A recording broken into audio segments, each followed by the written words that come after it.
Hi guys, Two Brother Stacking here. Hope everybody's having a great day. And me and my brother want to welcome everyone back to the channel. Welcome back, everybody. So we want to talk today about a very important topic that a lot of us silver and gold stackers forget to think about or even consider as part of our financial plan. No doubt that some of you guys that are here already do this, but we think that the majority of us silver and gold stackers are not. So today's not a pricing video. It's just going to go over some of the things that we think are really important to consider as silver and gold stackers. And at the end of this one, guys, we're going to unbox what's in here, and we think it'll be really cool when you guys find out how we was able to obtain this. Gold's up. It's $2,114. It's up about $32 today. And silver's up over 3% to be at $23.80. It's giving me a little bit of FOMO, guys. I want to buy right now because it's going to go higher, right? But I think we'll see a correction in the market over the next day or two. So we'll have to keep an eye on that. And if we get a pullback in a couple of weeks, I get another week under my belt, a little bit more money, I'm going to be adding to the stack. I do think at some point we're going to see silver take off, and we're going to look back at these time right now and say, boy, we should have added all we could. But you can only do what you can do. You got other priorities that, are just as important as silver and gold. And that's what this video is really about today, guys. Although silver and gold are extremely important, we think food's just as important. We think having several months or even years worth of food put away is more important than actually having silver and gold, because there's a lot of reasons for this. One is, we live on the East Coast where we live, and 90% of the food that we get is trucked to us from far distances away. The trucking industry, they're not in a great spot either. We'll get into that in just a minute. But food prices are only going to continue to rise. And if we see a major disruption in the way the things are working, you could be weeks before they start bringing food to you, because the grocery stores, they basically get their food what they call just-in-time trucking. So just before the store runs out of something, they're usually resupplied. They don't have no backlog or a warehouse they pull their stuff from. So if the truckers stop trucking for any reason, food's not going to come for a while. So we don't live too far from a major truck stop. And I talk to these truckers from time to time. And I had an interesting conversation with one of them just a little while ago. And he told me that the trucking industry is dying. It's harder and harder every day to make a living doing trucking. So I asked him to explain some of it to me. He said, one, the insurance is so high now that it's like double what it was just a few years ago. And on top of that, you got brokers in the middle.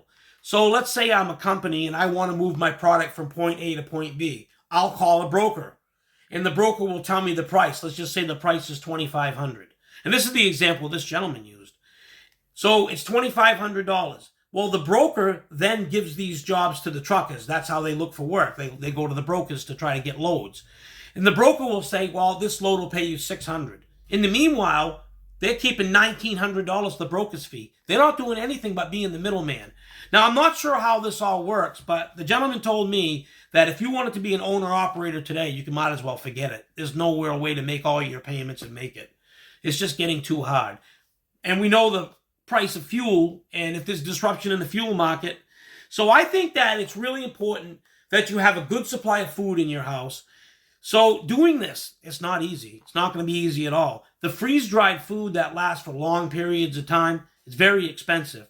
And if you are going to go that route, I suggest if you buy any of that type of food that you try it before you buy any considerable amount of it, because a lot of that stuff is just salt and not very good. We've tried several different brands, and I really don't want to recommend anything right now, but there is some good companies out there if you're interested in it. And you may be able to find something that is suitable for you. But that freeze-dried food is very expensive. So we rely on canned goods. And today, we want to show you basically not our silver or gold stack. We want to show you our food stack. So we'll be back in just a minute, and I'll show you that stuff.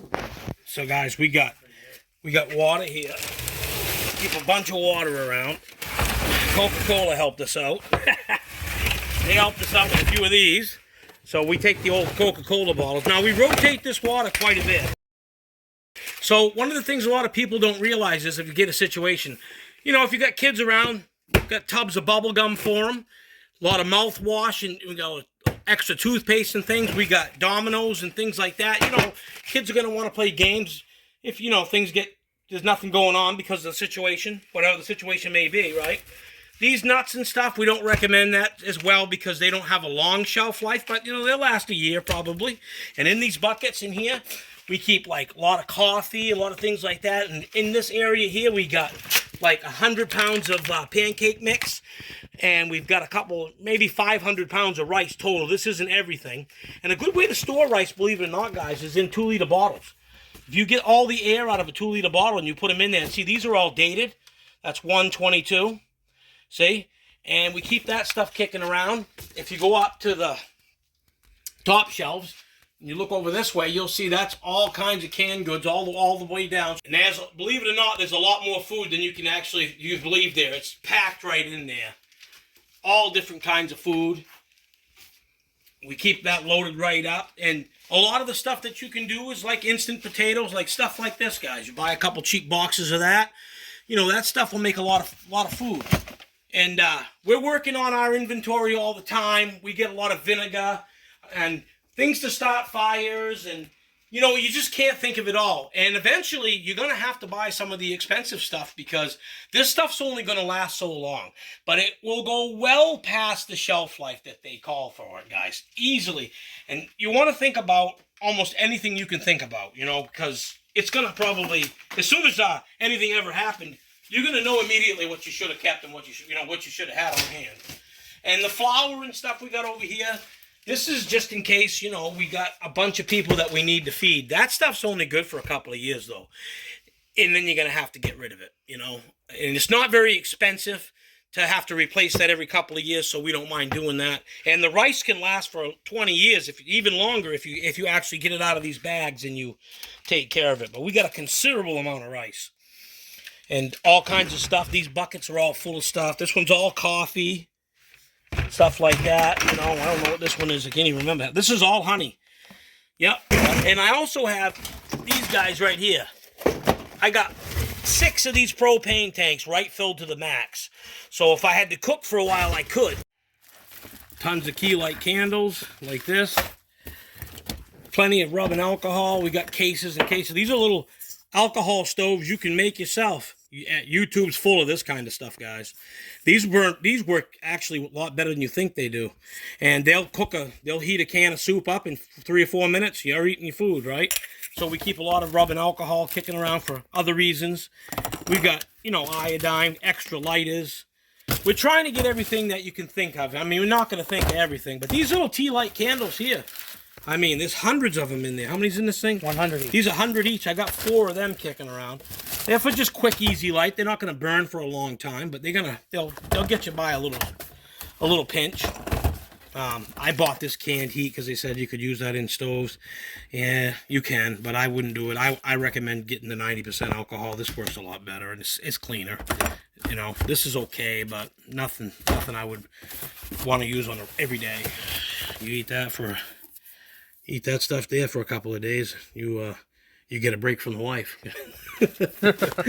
All right. So that was just a very limited amount of what me and my brother have been able to accumulate over the last several years. We have another location where we keep the majority of our food preps. The reason why that stuff is here, most of it anyways, is because we rotate our stocks. We try to use up whatever we have. We don't let it expire, let's put it that way. If we go to the storage unit and we grab a case of, let's say, raviolis, for instance, then the next week on the shopping list, we'll buy another case and I'll bring it to the long-term food storage and drop it off there, and we'll consume the older stuff here so that we're not wasting our money. And there is another thing that I think a lot of you guys might want to think about also is a company, I think it's called Chase Pharmaceuticals, something in that area, that you can get a year or 2 years worth of your medications. Say you're on high blood pressure and you'd like to have a supply of that medicine in case of a disruption. That company is able to help you out that way also. We're just currently checking into that ourselves. So maybe we'll do another video and let you know how that went. But just wanted to go over that today and let us know what you guys think about that. And we'll get into what's inside this box next. So recently, me and my brother was asked to do a job for somebody. And we gladly took the job and did it. And at the end of the job, they wanted to pay us a certain amount of money. And we said to them, how about you buy us something instead? So we was able to take advantage of the silver gold bowl deal at Spot that they had And we got it right here. So let's open her up and take a look at what we got. Working for silver, guys. I can't wait to see it. Yeah, I know. We can't wait to see it either. And we got this just by doing extra work. We didn't have to, you know, take it out of any household money or anything like that. So that's the best part about this, really. It's almost like it's free, really. Although it was our labor. And if you guys get any value out of this channel and you haven't subscribed, we would love to have you. And all you guys that have been with us, thanks every one of you guys. We appreciate you guys so much. Got the invoices in there with it. They always wrap it good. Well, I don't want to scratch the bar, but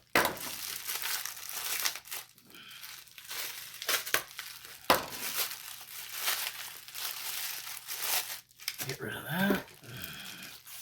All right. And there she be. That's beautiful. How's it look in the camera? It looks really good in the camera. Like $1 million. This is our first silver gold bull 10-ounce bar. And I believe that only cost, I think it was right around $225. And the gentleman was happy because he owed us closer to $300, but we'd rather have this than the cash. So it worked out great for both of us. It's beautiful. Would you guys work for silver? Let us know. Hey, thanks for taking the time to stop and listen to us today. We really appreciate you guys. We can't thank you guys enough. And at this time, me and my brother would like to say, Two Brothers Stacking out.